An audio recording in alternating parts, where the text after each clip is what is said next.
ಕಾಂಗ್ರೆಸ್ನವ್ರು ಬೇಕಾಗಿಲ್ಲ. ಅವರು ರಾಮ ಎಲ್ಲಿದ್ದಾರೆ ಅಂತ ಕೇಳಿದ್ದಾರೆ. ರಾಮ ದೇವ್ರು ಇದ್ದಾರಾ, ದೇವ್ರು ಅಲ್ವಾ ಅಂತ ಕೇಳಿದ್ದಾರೆ. ಯಾಕೆ ಅವರು ಅಫಿಡವಿಟ್ಗಳನ್ನು ಹಾಕಿರೋದು ಮರ್ತೋಗಿದ್ದಾರಾ? ಕೇಸುಗಳಲ್ಲಿ ವಾದ ಮಾಡಿರೋದು ಮರ್ತೋಗಿದ್ದಾರಾ? ಕಾಂಗ್ರೆಸ್ನವರಿಗೆ ರಾಮ ಬೇಕಾಗಿಲ್ಲ. ಕಾಂಗ್ರೆಸ್ನವರು ರಾಮ ಎಲ್ಲಿದ್ದಾರೆ ಅಂತ ಕೇಳಿದವರು ರಾಮ ದೇವ್ರ ಇದ್ದಾರ ಅಂತ ಕೇಳಿದ್ದಾರೆ. ನ್ಯಾಯಾಲಯಗಳಿಗೆ ಅಫಿಡವಿಟ್ಗಳು ಹಾಕಿದ್ದಾರೆ. ರಾಮ ಸೇತು ಇರೋದೇ ಅಸತ್ಯ ಅಂತ ಕಾಂಗ್ರೆಸ್ನವರು ಹೇಳಿದ್ದಾರೆ.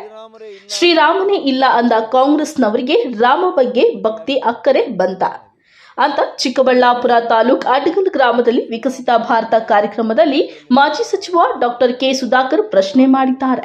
ಸುಪ್ರೀಂ ಕೋರ್ಟ್ನಲ್ಲಿ ವಕೀಲರನ್ನ ನೇಮಿಸಿ ರಾಮ ಇಲ್ಲ ಅಂದವರು ಕಾಂಗ್ರೆಸ್ನವರು. ಈಗ ರಾಮ ಮಂದಿರದ ಬಗ್ಗೆ ಇಡೀ ದೇಶದ ಜನ ಭಕ್ತಿ ತೋರಿಸುತ್ತಿರೋದು ಸಹಿಸಲು ಅವರಿಗೆ ಆಗುತ್ತಿಲ್ಲ. ಕಾಂಗ್ರೆಸ್ನವರ ಹೊಟ್ಟೆಯಲ್ಲಿ ಉರಿ ಆಗುತ್ತಿದೆ.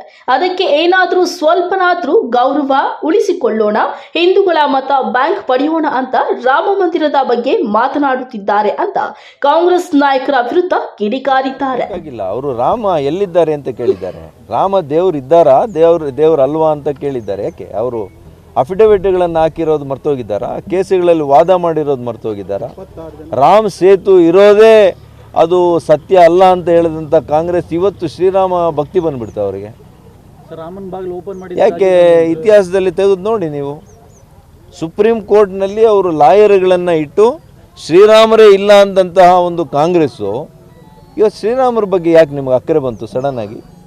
ಯಾಕೆ ಇಡೀ ದೇಶದ ಜನರು ಶ್ರೀರಾಮರ ಬಗ್ಗೆ ಇವತ್ತು ಅಯೋಧ್ಯೆಯಲ್ಲಿ ನಿರ್ಮಾಣ ಆಗ್ತಾ ಇರ್ತಕ್ಕಂಥ ದೇವಾಲಯದ ಬಗ್ಗೆ ವಿಶೇಷ ಭಕ್ತಿಯನ್ನು ತೋರಿಸ್ತಾ ಇರ್ತಕ್ಕಂಥದ್ದು ನಿಮಗೆ ಅದನ್ನು ನೋಡಿ ಸಹಿಸಲಿಕ್ಕೆ ಆಗ್ತಾ ಇಲ್ಲ. ನಿಮ್ಮ ಹೊಟ್ಟೆ ಎಲ್ಲ ಉರಿ ಆಗ್ತಾ ಇದೆ. ಅದಕ್ಕೆ ಏನಾದರೂ ಒಂದಾದರೂ ಸ್ವಲ್ಪ ಗೌರವ ಉಳಿಸ್ಕೊಳ್ಳೋಣ, ನಮಗೂ ಕೂಡ ಕೆಲವು ಹಿಂದೂಗಳು ನಮ್ಮ ಪರ ಇರಲಿ ಅನ್ನೋ ಒಂಥರ ಇವತ್ತು ನಿಮಗೆ ಭಾವನೆ ಬಂದು ಇವತ್ತು ಸಡನ್ನಾಗಿ ಶ್ರೀರಾಮ ಮಂದಿರದ ಬಗ್ಗೆ ಮಾತಾಡ್ತಾ ಇದ್ದೀವಿ. ಜೈ ಶ್ರೀರಾಮ್, ಜೈ ಶ್ರೀರಾಮ್, ಜೈ ಶ್ರೀರಾಮ್, ಜೈ ಶ್ರೀರಾಮ್, ಜೈ ಶ್ರೀರಾಮ್. Kalavara 6 MMTV news Chikkaballapur.